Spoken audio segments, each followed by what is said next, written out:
No fish allowed! Nakamamatay! Kilala bilang poisonous tree sa mga isda ang puno ng bitoon mula sa Malimono, Surigao del Norte. Imagine, all parts of this tree are poisonous and deadly to fishes. Still, standing strong ang punong ito for almost 100 years.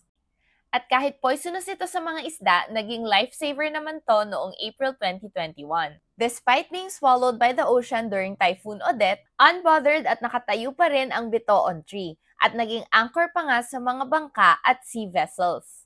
Bukod dito, ang bitoon tree ay tinaguri ang local star tree ng Barangay Cantapoy sa Malimono, Surigao del Norte.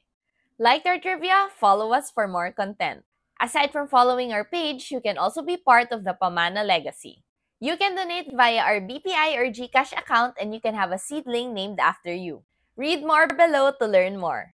Every contribution counts and every tree tells a story.